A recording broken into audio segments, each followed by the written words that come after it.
அடுத்தது வந்து ரமேஷ் ரியான் பூந்தமல்லியிலேருந்து கேட்குறாரு, குறைவான மகரே மிக சிறந்தது என நபிகள் நாயகம் குறிப்பிட்டுள்ளதாக உக்பா பின் ஆமீர் அறிவிக்கிறார்கள். ஆதார் அபூதாவுத் ஹாக்கிம். இப்படி ஒரு ஹதீஸ் உள்ளதா? இதன் தரம் என்ன கேட்குறாருன்னா, ஒரு ஹதீஸை போட்டுட்டு குறைவான மகரே மிகச் சிறந்ததுன்னு ரசூலுல்லாஹ் சொன்னாங்களா?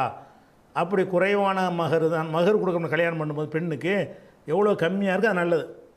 ஒரு 50 ரூபாயில் மகர் முடிஞ்சு அது சிறந்தது, அப்படி அந்த அர்த்தம் வருது. குறைவான மகரை மிக சிறந்தது என்று நபி ஸல்லல்லாஹு அலைஹி வஸல்லம் குறிப்பிட்டுள்ளதாக உக்பா பின் ஆமீர் அறிவிக்கிறார்களே, இது அபூதாவுத் ஹாக்கிமில் வருது. அப்படி ஒரு ஹதீஸ் நெசமாக இருக்குதா? இதன் தரம் என்ன அப்படின்னு கேட்குறாரு. இவர் சொல்கிற மாதிரி ஹதீஸ் இருக்குது, ஆனால் இப்படி இல்லை. இது குறைவான மகர்ன்னு வரல. அந்த வாசம் அரபி வாசம் எப்படி வருதுன்னு கேட்டால் அவங்க சொல்லக்கூடிய ஹதீஸ்லையும் வேறு நூல்கள்லையும் இது வந்திருக்கிறது. என்ன வருதுன்னு கேட்டால், ஹைரு சதாக்கி ஐசர்ஹு, மகரில் சிறந்தது எதுன்னு கேட்டால் கொடுப்பதற்கு எளிதானது, குறைஞ்சதுன்னு கிடையாது, அவனை பொறுத்தது. நீ என்ன சொல்லக்கூடாது, மகருக்காக வேண்டி கடன் வாங்கி கொடுக்குறது. தலைக்கு மேலே ஒரு கோடீஸ்வரன் இருக்கிறான், அவன் ஒரு 50 லட்சம் கொடுத்தான்னு சொன்னால் அது அவனுக்கு எளிது தானே. மகர் என்பது கொடுக்குற ஆளை பொறுத்தது. சிரமப்படாமல் கடன் வாங்கிறாமல் மகர் அதிகம் கொடுக்கணுங்கிற பிச்சை எடுத்துடாமல் நீ என்ன செய்யணும், உனக்கு லேசானது தேர்ந்தெடுத்துக்க. கல்யாணம் பண்ண போகிற மகர் கொடுக்கணும், எப்படியாவது தாங்கன்னு பிச்சை எடுக்கிறது, அதுக்கு வசூல் பண்ணுறது, அந்த மாதிரிலாம் நீ செஞ்சிடாதீங்க. அதில் என்ன வாசகம் வருது? ஹைரு சதாக்கி ஐசர்ஹு. ஐசர்னா லேசானது, குறைவான அர்த்தம் கிடையாது. லேஸுங்கிற என்னது, அவனை பொறுத்தது. ஒருத்தன் வந்து 10,000 ரூபா தான் அவனுக்கு அவன்கிட்ட இருப்பே இருக்குன்னு சொன்னால் அவன் 1000 ரூபா கொடுக்கலாம், அது அவனுக்கு லேஸு. அவன் 10,000 ரூபா தான் வருமானம் உள்ளவன் 20,000 ரூபா மகர் கொடுத்தான்னா அது அவனுக்கு லேஸு கிடையாது. அவன் கடன் தான் வாங்கி கொடுக்கணும், பிச்சை எடுத்து தான் கொடுக்கணும். அப்போ இப்படியான ஒரு இது சிரமமானது. அப்போ ஹதீஸில் வர்றது லேசானதுன்னு வர்றதை குறைவானன்னு மொழிபெயர்த்துருக்காங்க தப்பாக. ஐசருங்கிறதுக்கு லேசானதுங்கிற அர்த்தமே தவிர குறைவானதுங்கிற அர்த்தம் கிடையாது. லேசானதுங்கிறது வந்து ஆளுக்கு ஆள் என்ன செய்யும், மாறுபடும். இன்னும் சொல்ல போனால் இந்த ஹதீஸ் இருக்குல்ல, நீங்கள் சொன்ன அந்த ஹதீஸை வந்து அறிவிக்கிறார்கள, அந்த அறிவிக்கிறவர் என்ன செய்கிறாருன்னா, அறிவிச்சிட்டு அவர் கொடுத்த மகரை சொல்கிறாரு. இந்த ஹதீஸ் அவர் தான் அறிவிக்கிறார். அறிவிச்சு என்ன செய்கிறாருன்னு கேட்டால், அவருக்கும் மனைவிக்கும் பிரச்சனையான உடனே நான் என்ன செஞ்சேன், என்னுடைய மகரை கொடுத்தேன், இந்த மகரை வந்து அந்த மனைவிக்கு கொடுத்தேன். அவங்க என்ன செஞ்சாங்கன்னா, நான் கொடுத்த அந்த மகரை இப்போ மேத்தி அல்ஃபின் 1,00,000 திர்ஹத்துக்கு அதை விற்று விட்டார்கள். ஒரு இடத்தை மகராக கொடுத்துருக்கிறாரு. யார்? இந்த ஹதீஸை அறிவிக்கிறவர். அதுலேயே குறைந்த எளிதான மகர் தான் சிறந்ததுன்னு சொல்லிவிட்டு இவர் எவ்வளோ கொடுத்துருக்கிறாரு? 1,00,000 திர்ஹம் கொடுத்துருக்காரு. 1,00,000 திர்ஹத்துக்கு அவர் கொடுத்த அந்த நிலத்தை 1,00,000 திர்ஹத்துக்கு அந்த மனைவி விற்றுட்டாங்க. 1,00,000 திர்ஹத்துக்கு ஒரு திர்ஹம்னா என்ன ரேட்டுன்னு கணக்கு பண்ணி பார்த்தீங்கன்னா, ஒரு திர்ஹம்ங்கிறது 3 கிராம். ஒரு திர்ஹம்ங்கிறது 3.11 வரும், 2.90 அப்படி 2-3 கணக்கு சொல்கிறாங்க. ஆவரேஜாக 3 கிராம். ரசூலுல்லாஹ் காலத்தில் ஒரு திர்ஹம்னு சொல்வது வந்து 3 கிராம் வெள்ளி ஒரு திர்ஹம்னு சொன்னான். அப்போ 1,00,000னா 3,00,000 கிராம். 1,00,000 திர்ஹம்னா கிராமில் எவ்வளோ ஆச்சு? 3,00,000 கிராம் ஆகிடுச்சு. 3,00,000 கிராம்னு பார்த்தீங்கன்னு சொன்னால் ஒரு கிராமுக்கு இன்றைக்கி வந்து ரேட்டு வந்து 62 ரூபா போட்டிருக்காங்க. இன்றைக்கி வந்து நெட்டில் பார்த்தீங்கன்னா ஒரு கிராம் வெள்ளியுடைய விலை எவ்வளவு? 62 ரூபா போட்டிருக்கிறாங்க. அப்போ 3,00,000க்கு ரேட்டு பார்த்தீங்கன்னா 1,86,00,000 ரூபாய்க்கு கொடுத்துருக்காரு மகர். இவர் எனக்கு குறைஞ்ச செலவுண்டு அறிவித்தார்னா இது குறை வரதா? வரக்கத்தான் கொடுத்துருக்கிறார். அப்போ குறைந்த செலவுண்டு கிடையாது, அவருக்கு 7 கொடுத்துருக்கிறார். லேசானதுன்னு அர்த்தமாக இருந்ததுனால தான் அவர் என்ன செய்கிறார், இது மாதிரி நிறைய தோட்டம் வச்சுருந்துருப்பார். ஒரு தோட்டத்தை கொடுப்பது அவருக்கு லேசு. அப்போ லேசானதுங்கிறதுனால தான் என்ன செய்கிறாரு, இந்த ஹதீஸை சொல்லிவிட்டு அதிலே அந்த ஹதீஸோட ஒரு பகுதி தான் இது. எவ்வளோ கொடுத்தாரா? ஒரு இடத்த கொடுத்தாரா, இந்த மனைவி விற்றாங்க. எவ்வளோக்கு விற்றாங்கன்னா மேத்தி அல்ஃபின் 1,00,000 தீனாரா திர்ஹமான்னு வரல, நம்ம திர்ஹத்தை வச்சுக்கிடுவோம் குறைஞ்சதை. 1,00,000 வெள்ளிக்காசுக்கு விற்றாங்க.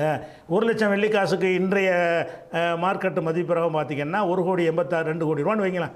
1,86,00,000னா நெருக்கி 2 கோடி ரூபா. 2 கோடி ரூபா அளவுக்கு மகரை கொடுத்துவிட்டு சொல்கிறாரு, மகர் வந்து குறைஞ்ச மகருன்னு அப்படி சொல்லுவாரா? குறைஞ்ச மகரா இது? நம்மள்கிட்ட கேட்டால் 2 கோடி குறைஞ்ச மகர் சொல்லுவோமா? அதிகமான மகர் தான். லேசான மகர் யார்? அவருக்கு. அவர்கிட்ட 10 கோடி இருந்துச்சுன்னா 2 கோடி கம்மி தானே. 10 கோடி வச்சுருந்தாருன்னு சொன்னால் 2 கோடி மகர் கொடுத்தாருன்னா அது லேசானது தான். அதனால் குறைஞ்ச மகர் கொடுக்கணுன்னு மகரை ஏமாத்துறக்கா என்ன செய்கிறாங்க, இப்போ இந்த மாதிரி ஹதீஸை போட்டுவிட்டு மகருன்னு அடையாளத்துக்காக ஒரு 500 ரூபா வச்சுக்கிறங்க. பள்ளிவாசலில் அப்படி தான் எழுதுறாங்க. 1,100 ரூபான்னு எழுதுறாரு. 101 ரூபாலாம் உண்டு சில ஊர்களில். மகர் எவ்வளவு? 101 ரூபா. ஏன்னு கேட்டால் குறைவாக தான் கொடுக்கணும் அப்படிங்கிறாங்க. அதே மாதிரி ரசூல் ஸல்லல்லாஹு அலைஹி வஸல்லம் அவர்கள் வந்து அவங்க மனைவிமார்களுக்கு எவ்வளோ மகர் கொடுத்தாங்க குறைஞ்சதுன்னா குறைவாக தானே கொடுத்துருக்கணும். ரசூலுல்லாஹ் மனைவிமாருக்கு எவ்வளோ கொடுத்தாங்கன்னு சொன்னால் 12.5 ஊக்கியா. 12.5 ஊக்கியாங்கிறது ஒரு ஊக்கியாங்கிறது 20 திர்ஹம். 12.5 ஊக்கியாங்கிறது எவ்வளோன்னு கேட்டால் 500 திர்ஹம் ஆச்சு. 12.5 ஒவ்வொரு மனைவியருக்கும் ரசூலுல்லாஹ் கொடுத்த மகர் என்பது இது முஸ்லீமில் வரக்கூடியது. ஃபொத்தில் கஹம்சு மேத்து திர்ஹமின், இது மொத்தம் 500 திர்ஹம் ஆகிறது. 500 திர்ஹம் ரசூலுல்லாஹ் மகர் கொடுத்துருக்குறாங்க. 500 திர்ஹம்னா என்ன? ஒரு திர்ஹம் 3 கிராம்னு சொல்லியாச்சு. 500 திர்ஹம்னா 1500 கிராம் எடை. 500 திர்ஹம்னு சொன்னால் ஒரு திர்ஹம் 3 கிராமு வந்து அப்போ 500 3 பெருக்குனீங்கன்னா 1500. 1500 1.5 கிலோ. 1.5 கிலோ எடைக்கு மகர் கொடுத்துருக்குறாங்க. 1.5 கிலோ வெள்ளி. 1.5 கிலோ வெள்ளியை மகராக கொடுத்துருக்குறாங்க. 1.5 கிலோ வெள்ளிக்கு எவ்வளோ ரூபா வருதுன்னு கேட்டிங்கன்னா 1 கிராம் 62 ரூபா. இன்றைக்கி கணக்கு சொன்னோமா, அந்த கணக்குப்படி 1.5 கிலோவுக்கு பார்த்தீங்கன்னா 93,000 ரூபா, 1 லட்சம் வருது நெருக்கி. 93,000 ரூபா மகர் கொடுத்துருக்காங்க ரசூல் ஸல்லல்லாஹு அலைஹி வஸல்லம். இது குறைவா அல்லது லேசா? அவங்களுக்கு ஏண்டிச்சு எவ்வளோ கொடுக்க நினச்சி கொடுத்தாங்க. குறைவா இது? 93,000ங்கிற 1 லட்சங்கிறது குறை நீங்கள் சொல்லுவீங்களா? பறக்கத்தான மகர் தானே சொல்லுவீங்க. அப்போ இது ரசூல் ஸல்லல்லாஹு அலைஹி வஸல்லம் நினைஞ்சிருக்கிறாங்கன்னா குறைந்த மகர் தான் சிறந்தது என்று சொன்னால் அவங்க என்ன செஞ்சிருப்பாங்க? ஒருக்கு 93,000 ரூபா மதிப்பு உள்ள 1500 கிராம் வெள்ளியே கொடுத்துருக்க மாட்டார்கள். இப்போ கம்மியாக 10 கிராம் கொடுத்துருப்பாங்க, சும்மா ஃபார்மாலிட்டி ஏதாவது கொடுத்துருப்பாங்க. அப்போ அதை நம்ம பார்க்கும் பொழுது குறைந்ததுங்கிற அர்த்தம் கிடையாது. இயன்றது. குறைந்தது என்பதை விட எளிதானது. எளிதாக உனக்கு இயன்றதை நீங்கள் கொடுங்க, அதான் சிறந்தது. கஷ்டப்பட்டு கொடுக்காதீங்க. மகர் கொடுக்குறது வந்து சிரமப்பட்டு கொடுக்காதீங்க. அதே மாதிரி வந்து அல்லாஹ் என்ன செய்கிறான்னு கேட்டால் 4வது அத்தியாயத்தில் 20வது வசனத்தில் சொல்கிறான், ஒயின் அரப்து முஸ்திப்தால ஜவுஜின் மக்கான ஜவுஜின். ஒரு மனைவியை கல்யாணம் பண்ணிட்டீங்க, பிடிக்கல, விவாகரத்து பண்ணிட்டீங்களா, வேற ஒரு ஆளை கல்யாணம் பண்ண போகிறீங்க. அப்படி பண்ணினீங்கன்னு சொன்னால் வாத்தைத்தும் யஹதாஹுன்ன ஹின்தாரன், அவருக்கு ஒரு குவியலையை நீங்கள் கொடுத்திருந்தாலும் புலா தகுது மின் செய்யா, அதில் எந்த ஒன்றை திருப்பி கேட்காதீங்க. இப்போ குவியலை கொடுக்கலான்னு வழங்குதில்ல, கல்யாணம் பண்ணுறீங்க, ஒரு குவியல்னா என்னது? அன்லிமிட்டது. ஒரு குவிச்சு வச்சுக்கிறது, அது எவ்வளோ வேண்டாலும் இருக்கலாம். தங்கத்தை அப்படி குவிச்சு வச்சு என்ன செய்கிறது? இதை மகர்னு கொடுக்குறீங்க. அப்போ அது பல கிலோக்கள் இருக்கும். அப்போ அவ்வளோ தங்கத்தையோ வெள்ளியோ நீங்கள் கொடுத்தீங்கன்னு சொன்னால் அதை வந்து நீங்கள் திருப்பி கேட்டுறாதீங்க. திருப்பி கேட்காதீங்கிறதுக்கு இதை சொல்லப்பட்டாலும் கொடுத்துருக்குறாங்கன்னு வருதில்ல, கொடுக்கலாம்னு வருதில்ல, கொடுக்கலாம். ஒரு மகரா கொடுக்குறது வந்து ஒரு குவியலை கூட 1 கோடியை 100 கோடி கூட கொடுங்க. 1000 கோடி எல்லாம் தந்தா, 1000 கோடி எல்லாம் தந்துருந்தான்னு சொன்னால் 100 கோடி மகரா கொடுக்குற பெரிய கஷ்டமாக? கொடுத்துட்டு போங்க. அப்போ வந்து ஒரு பெண்ணு தங்களுடைய வாழ்க்கையை உங்களுக்கு அர்ப்பணிச்சுட்டு வரும்போது நல்லபடியாக கொடுக்க வேண்டியது தானே. அப்போ இயலுமானதை தான் மார்க்கம் பார்க்கும்.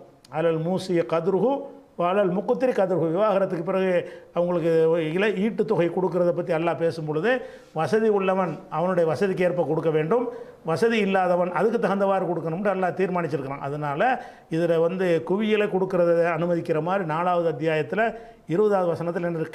கின்தார்னா குவியல், பெருமளவுக்கு உள்ளது. பெருமளவுக்கு நீங்கள் ஒரு குவியலையே கொடுத்துருந்தாலும் சரி அதை நீங்கள் எடுக்காதீங்க அப்படின்னு சொன்னால் கொடுக்கலாம்ங்கிற ஒரு அர்த்தம் வந்திருக்கு. அதே மாதிரி ஒரு பெண்மணி ரசூல்லாட்ட வருவாங்க, வந்து என்னுடைய கணவர் நல்ல கணவராக இருக்குது, எனக்கு பிடிக்கல, நான் விவாகரத்து பண்ணணும் அப்படிங்கிறாங்க. அப்போ எல்லாத்தையும் விசாரிச்சுட்டு உனக்கு மகரா என்ன கொடுத்தாங்கன்னு கேட்டு கண்டுபிடிச்சிக்கிட்டாங்க. பிடிச்சி என்ன செய்கிறாங்கன்னா, இப்போ தருத்தீனாலே ஹதீகத்தஹு, அவர் தந்த தோட்டம் இருக்குல்ல அதை திருப்பி கொடுத்துருயாங்கிறாங்க. தோட்டங்கிறது குறைவானதா? ஒரு தோட்டம்னா என்ன இருக்கேன், அது 100கணக்கான மரங்கள் இருக்கும், அது பல அளவுக்கு உள்ள பல சதுர அடிகள் நிலப்பரப்பு கொண்டதாக இருக்கும், அதில் கிணறு கட்டி அதில் குட்டையெல்லாம் இருக்கும், பல விஷயங்கள் வசதிகள் உள்ளது. அது பல லட்சங்களுக்கு என்ன செய்யும் போகும். அப்போ ஒரு அதை மகரை அவர் கொடுத்துருக்கிறார். அப்போது கணவரை வேணாங்கிறீங்களா? நீ தானே வேணாங்கிற, வாங்கினது கொடுத்துரு.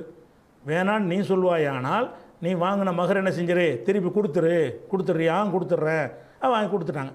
அப்போ அந்த தோட்டத்தை மகராக கொடுத்துருக்கான்னு வழங்குதில்ல, கொடுத்து அது வந்து ஒரு விஷயம். அதனால் அந்த கணக்கு கிடையாது.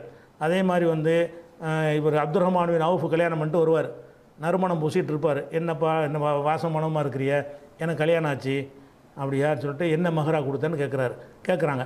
2049 புகாரி.